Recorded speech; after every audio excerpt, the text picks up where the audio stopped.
একজন বাবা বা মা যেই অসুস্থ হন না কেন, তাদের প্রথম চিন্তায় থাকে যে আমার কিছু হলে আমার সন্তানদের কি হবে, আমার সন্তানদের কে দেখাশোনা করবে।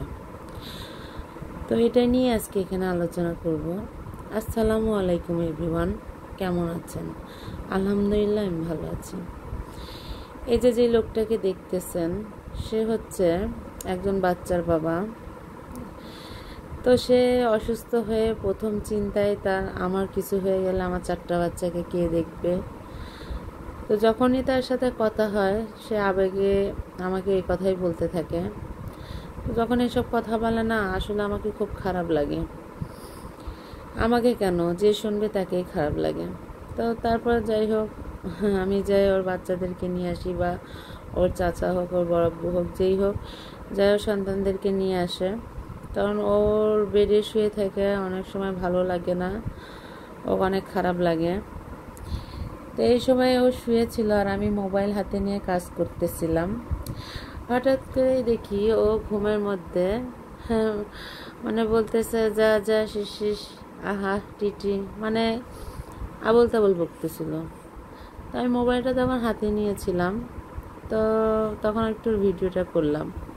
করার পর আমি ওকে অবশ্য পরে দেখাইছি, ও পরে দেখে হাসতেছিল, কারণ সে ঘুমের মধ্যে আবল তাবল বকতেছিল। আসলে না, যখন মানুষ অসুস্থ হয় তার মনই জানে যে সে কোন পর্যায়ে আছে। আর আমি তো ওইগুলোর সময় পার করে আসছি, প্রেগনেন্সির সময়। আর ও তো কখনো অসুস্থ হয়নি, এই প্রথম মনে হয় লাইফের ও মানে হাসপাতালের বেডে শুয়ে আছে। তো তারপরে এই যে আমরা মানে ও অনেকটাই সুস্থ হয়ে উঠছিল, যদিও এখনও ওকে বাসায় ইঞ্জেকশন করা লাগতেছে, কারণ অ্যান্টিবায়োটিক দেওয়া লাগতেছে, আরও কয়েকদিন দেওয়া লাগবে। তো আমরা রিলিজ নিয়ে চলে আসছি। এই যে বাচ্চাদের রেখে ওর কাছে থাকা, এখানে দৌড়াদৌড়ি, ওরও ভালো লাগতেছিল না। তো ডাক্তারের সাথে আলাপ আলোচনা করে ও রিলিজটা নেয়।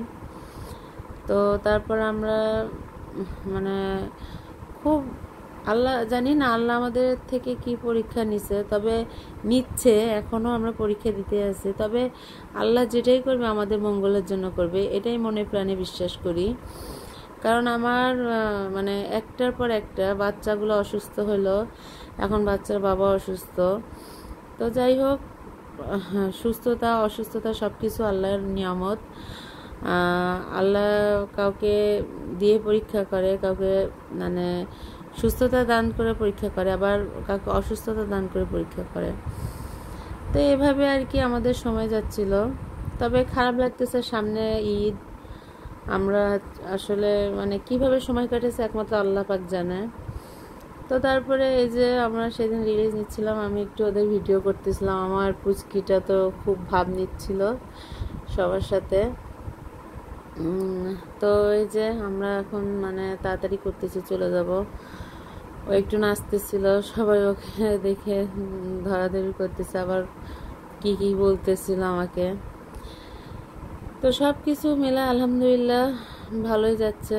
তারপরে আসলে না মানে খুব খারাপ লাগে, নিজের মনটাকে আসলে কিভাবে যে সান্ত্বনা দিচ্ছি একমাত্র আমি জানি। মানে চারিদিক থেকে আমার কাছে মনে হয় চাপ, যে আমি কি করব। আমি অনেকটা শক্ত হই, কিন্তু অনেক সময় আবার ভেঙে পড়ি। বিশ্বাস করেন, যখনই অসুস্থতা আসে আমার ঘরে, তখনই আমার ভয় লাগে যে আল্লাহ কিছু না হয়, সেটা বাচ্চা হোক, আমার হোক, আমার বাচ্চার বাবার হোক। আর আমি তো অসুস্থ হলে আমার প্রথম টেনশন থাকে, আল্লাহ আমার বাচ্চার কি হবে, তুমি আমাকে সুস্থ করে দাও, মানে এরকম একটা চিন্তা ভাবনা চলে আসে। মানে খুব খারাপ লাগে, যেটা আমি বলতে পারতেছি না। তো তারপর আমরা চলে আসলাম। আসলে বাচ্চাদেরকে রাইখে আমার খুব কষ্ট ছিল, কারণ 4টা বাচ্চাকে আমার মার কাছে রাইখে দিয়েছিলাম। আমি রাত্রে কোনো বাচ্চাকে ওখানে রাখি নাই, ওর ডিস্টার্ব জানি না হয়, বা বাচ্চা নিয়ে রাখা তো আমারও ওখানে থাকা কষ্ট হয়ে যেত। এসে বাচ্চাকে দেখে যাইতাম, বাচ্চাদেরকে গোসল টোসল দিয়ে যেতাম, আমার আম্মুও করে দিত। তো তারপরে এই যে ফাইনালি আমরা এখন বাসায় চলে আসছি। মানে কি যে বলবো, মানে একটা থেকে উঠে আসছি আর কি।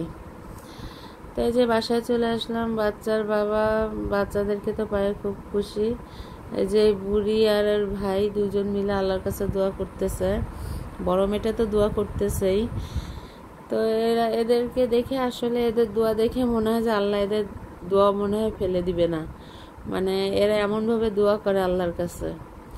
তো সব মিলা আলহামদুলিল্লাহ আমরা মোটামুটি আমাদের দিন যাচ্ছে। আপনারা সবাই আমার এই 4টা বাচ্চার জন্য দোয়া করবেন, আমার জন্য দোয়া করবেন, আমার হাজবেন্ডের জন্য দোয়া করবেন। সবাই ভালো থাকেন, সুস্থ থাকেন। আল্লাহ